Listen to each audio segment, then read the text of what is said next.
O nosso convidado de hoje é Dr. Everardo Maciel e o nosso tema será a discussão sobre a reforma tributária, dos vários projetos, a incidência, aos impostos, enfim, de um homem que tem uma experiência acumulada que merece todo o respeito de toda a sociedade. É um prazer tê-lo conosco, doutor Everardo.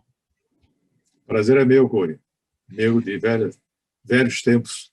É verdade, é da história do simples, né? Doutor Everardo, como é que o senhor vê os projetos hoje tramitando no Congresso referentes à reforma tributária? Eu tenho uma avaliação muito negativa deles. Me explico. Uma reforma tributária, ela deve estar centrada em problemas, não em soluções. Qual o problema que quer enfrentar? E buscar, e cada problema admite mais de uma solução. Não existe um problema que só tem uma solução. E o que é que deve se fazer? Eleger a solução mais viável, sob qualquer aspecto, e que produza menos dano. Para usar a frase atribuída a Hipócrates, o pai da medicina, primo non nocere, primeiro não prejudicar. Ter cuidado para não... Porque sistemas tributários são arranjos político-culturais. Sistema tributário não se faz por download. Sistema tributário não é atividade de monge copista. Sistema tributário não é uma maquete. Não, o sistema tributário é um fruto de conflitos de razão, de conflitos de interesse também, por que não? Sim. Observando certos parâmetros constitucionais e observando também determinadas técnicas para a cobrança dos impostos. Nada mais do que isso. Então, a primeira questão é o seguinte: esses projetos não estão desabastecidos de estudos. Mas tem um estudo que diz o que vai ser o PIB daqui a 15 anos, com base num projeto que é lacunoso, que você não conhece direito qual seja. Quer dizer, isso é ficção absoluta, né?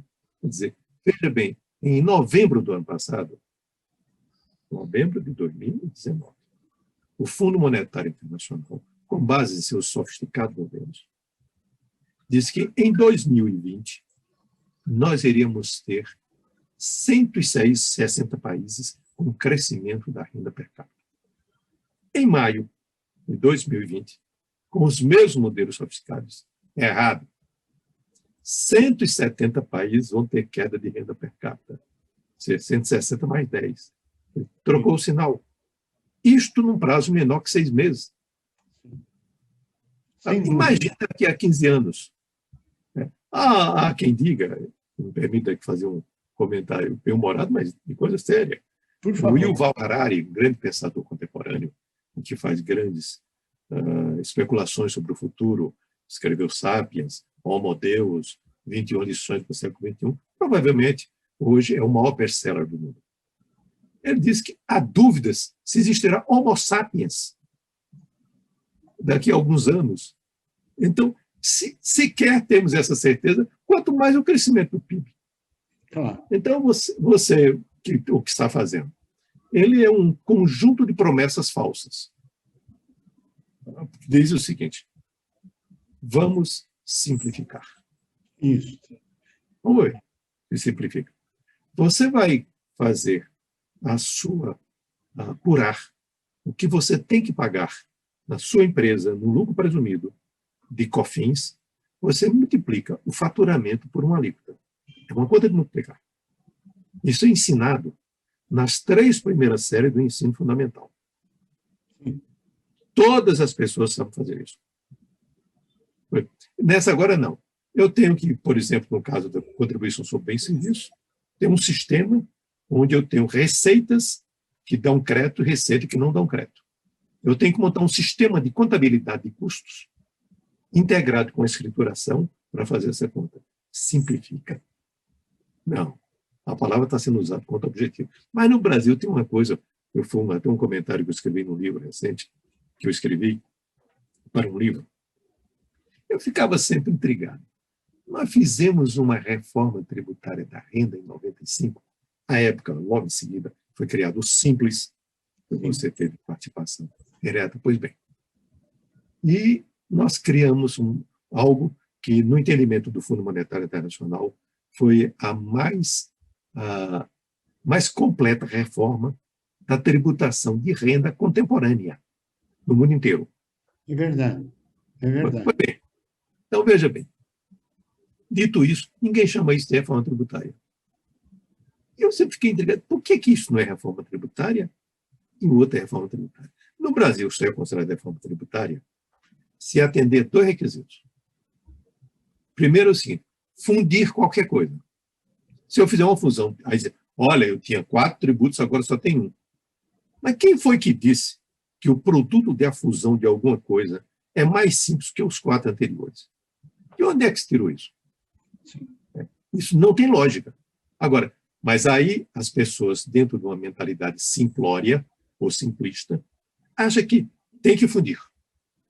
Aí diz assim, no caso específico, nós temos que fundir IPI com ICMS, com PIS e com COFINS, para unificar a tributação do consumo. Meu caro, PIS e COFINS não é tributação de consumo, é tributação de renda, sobre a receita, e não sobre produtos.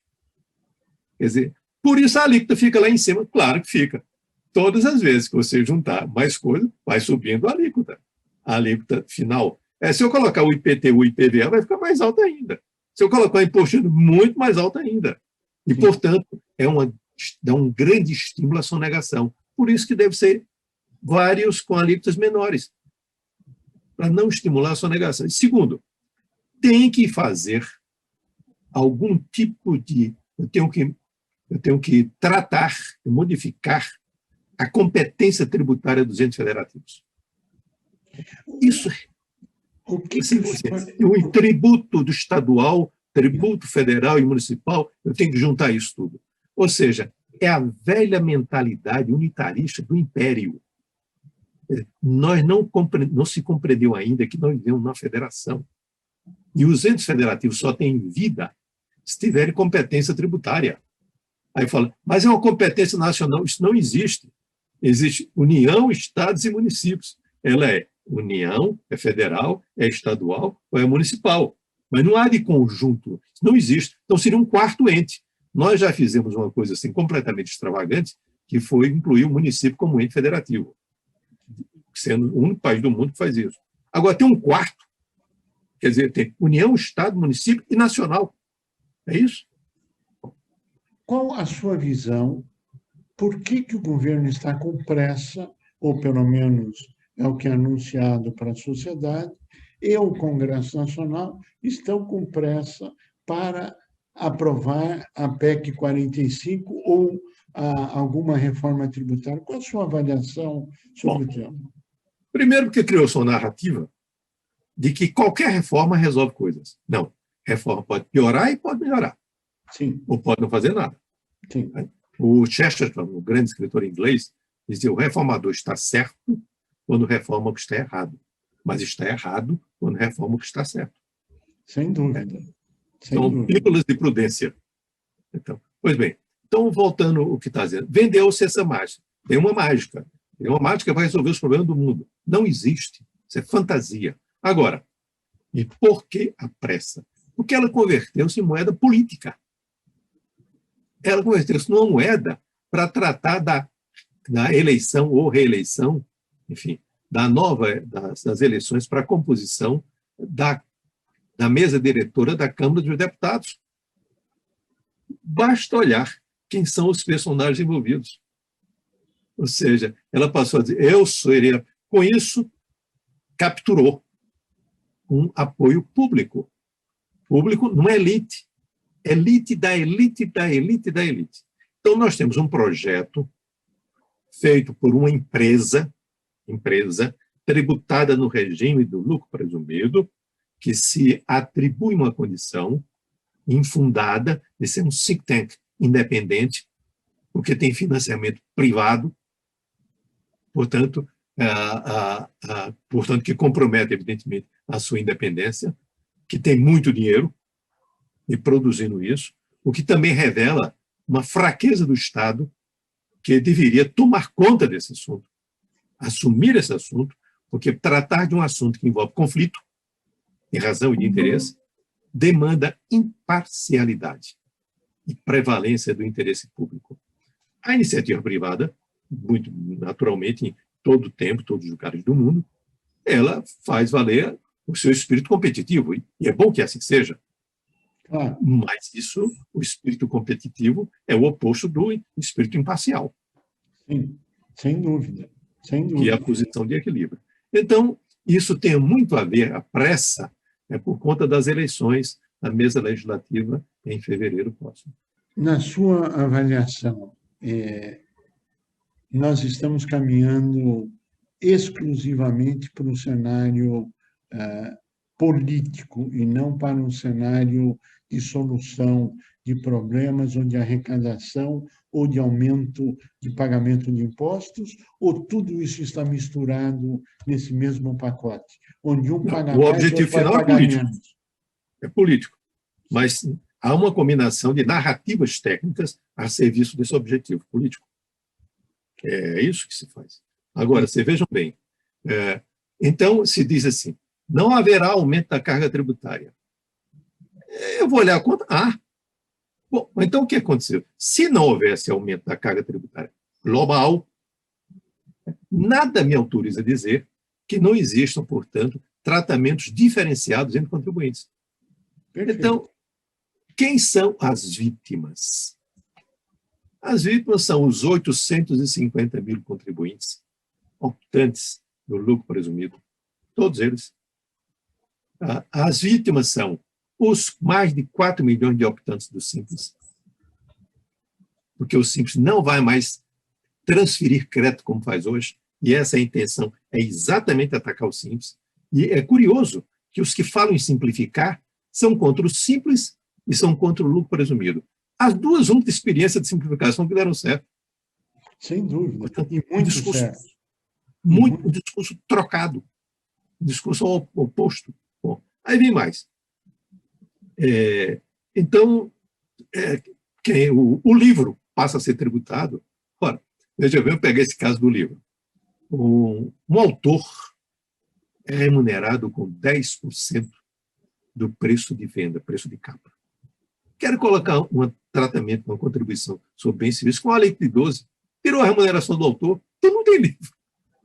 Agora, aumenta a tributação do agronegócio, retira a isenção da cesta básica, dizendo que vai dar um bolsa imposto, e vai, o que é que reduz? Aumenta, portanto, a tributação da escola, da saúde na época de pandemia. Diz, não, mas não vai ser imediatamente, não, demora para chegar a isso. Quer dizer, reconhece que é isso. Agora, mas vai reduzir a tributação da geladeira. Então, nós vamos ter o seguinte, nós vamos tirar a criança da escola, tirar a criança do chaleão, levar ao médico e compra 2 geladeiras, é isso? Fica com 2 geladeiras dentro de casa. Ou seja, na prática, o que está sendo afirmado por um estudioso de primeira linha, que é o seu caso, um homem experiente, um homem vivido, é o fim do Simples, é a tributação de escolas, é a tributação de cesta básica, é o fim do lucro presumido, é também a tributação sobre livros, sobre educação e sobre saúde. Essa seria... Faltou o agronegócio. Perdão, e agronegócio também, que seriam tributados. E quem na PEC 45? É bom. Se aumenta essa tributação, quem é desonerado? Simples. Instituições financeiras. Que, como sabem, estão com dificuldade muito grande. Me parece que as respostas estão claras para toda a sociedade. Nós chegamos ao final do nosso tempo, queremos agradecer muito o seu brilhantismo, agradecer muito ao seu tempo e aos esclarecimentos dados à sociedade. Esperamos poder voltar em breve para ouvir mais sobre o tema que temos certeza que o senhor tem muito a dizer. Muito obrigado pela sua participação.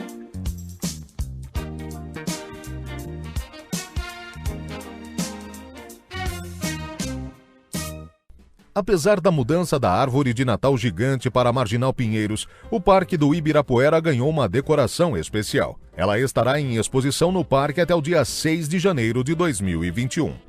Com o tema Natal no Parque Ibirapuera, uma aventura encantada, a decoração valoriza a fauna e a flora do parque, mesclando elementos natalinos com os animais e insetos que vivem por lá, além de suas plantas e flores nativas. Os enfeites também têm QR Code, onde o visitante pode escanear e baixar o conteúdo interativo que conta a história de vários personagens do parque.